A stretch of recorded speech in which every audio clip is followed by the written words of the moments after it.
Hello दोस्तों, आज हम बिहार का नए अपडेट के साथ आए हैं जो कि डाटा एंट्री ऑपरेटर का वैकेंसी है। ये सरकारी स्कूल में जो मिड डे मील का जो भोजन मिलता है हर एक स्कूल में, जो कि मध्यम का भोजन होता है, उसमें डाटा एंट्री ऑपरेटर का वैकेंसी है जिसका सरकारी है। ये स्कूल में ही आपका होगा। हर एक जिला में 38 जिला है, 3800 जिला में आपको इसका आवेदन है। लेकिन इसमें एक बात आप लोग जान लीजिए कि इसमें एग्जाम होने वाला नहीं है बच्चों। एग्जाम नहीं होगा, आपको सिर्फ और सिर्फ टाइपिंग, हिंदी टाइपिंग और इंग्लिश टाइपिंग पर आपका इसमें सिलेक्शन होने वाला है।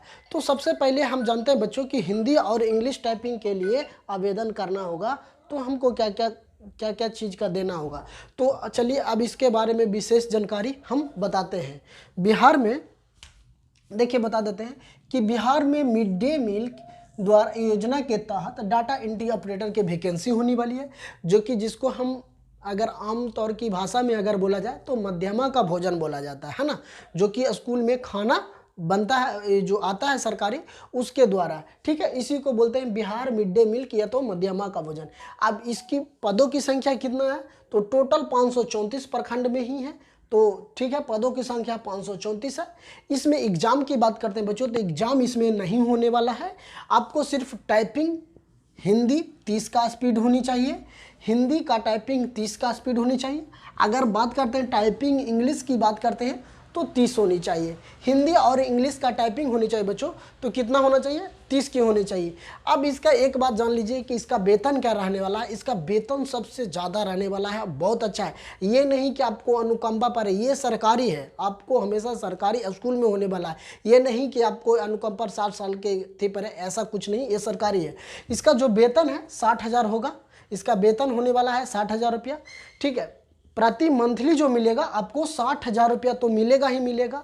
और बात जान लीजिए, पेट्रोल की प्रति माह, मतलब कि हर एक महीना आपको पेट्रोल का खर्चा अलग से दिया जाएगा। लेकिन पेट्रोल का खर्चा कितना ही दिया जाएगा आपको, 3,000 रुपया। ये 16,000 आपको वेतन तो मिलेगा ही मिलेगा, उसके बाद भी आपको 3,000 रुपया पेट्रोल का खर्चा मिलेगा। जैसे आप मान लीजिए कहीं भी आप डाटा एंट्री ऑपरेटर में आपका सिलेक्शन हो गया, तो आपको वहाँ से आने जाने का किराया 3,000 रुपया दिया जाएगा। इसका और बताओ, पीएफ, जो सरकारी तरह से अगर पीएफ आपको 1,300 रुपया आपको पीएफ कटेगा। ये वेतन छोड़ करके 1,300 रुपया आपको पीएफ कटेगा। तो जब तक आप नौकरी करें, नौकरी करने के बाद अगर रिटायरमेंट होता है, ये पीएफ आपको मिलेगा। तो इतना बेनिफिट आपको मिलने वाला है। ये क्या बिहार मिड डे मील के योजना के तहत जो डाटा एंट्री ऑपरेटर है उसमें। लेकिन एग्जाम की बात करते हैं तो हम आपको पहले ही क्लियर कर चुके हैं कि इसमें एग्जाम नहीं होने वाला है। इसमें सिर्फ हिंदी और इंग्लिश का टाइपिंग कितना, 30 का स्पीड होनी चाहिए, है ना, 30 का स्पीड होनी चाहिए, तब भी आप इसका कर सकते हैं।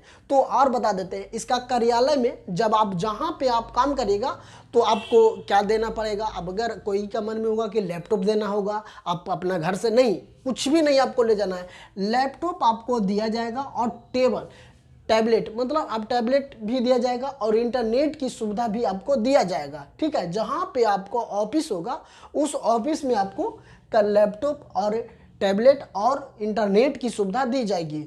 तो अब इसको हम जान गए हैं कि इतना चीज़ तो आप जान गए। अब इसको 15 एजेंसियों की दी गई है। जैसे कि इसका जो एग्ज़ाम लेगा, जो टाइपिंग लेगा, वो 15 एजेंसियों के थ्रू दिया गया है। तो 15 एजेंसी कौन कौन सी है उसको हम आपका डिस्क्रिप्शन में उसका लिंक दे देंगे, आप वहाँ से जा करके देख ले सकते हैं। आपका जो पूरा होगा 9 अगस्त से लेकर 12 अगस्त तक ला इसका एग्जाम होने वाला है, जो कि हिंदी और इंग्लिश टाइपिंग होगा बच्चों।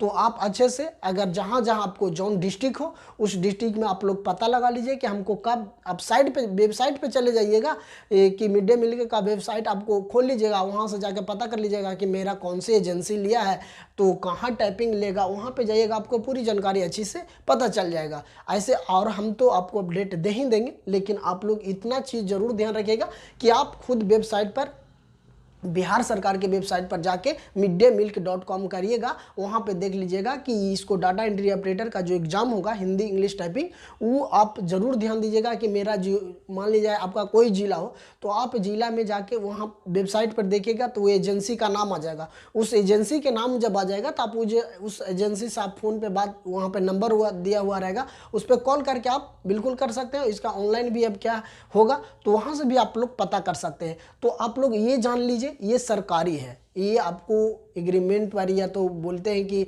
ये कुछ भी ऐसा नहीं है, संविदा पर ऐसा नहीं है, संविदा पर नहीं, आपका पूरा जो ये वैकेंसी है आपको सरकारी होने वाली है। तो आप अच्छी तरह से इस फॉर्म को अप्लाई करिए। चलिए ठीक है दोस्तों, थैंक यू। फिर मिलते हैं नए अपडेट के साथ। तो इस वीडियो को आप पूरा अंत तक देख लीजिएगा, तब आपको अच्छी तरह से समझ में आ जाएगा। थैंक यू दोस्तों, थैंक यू।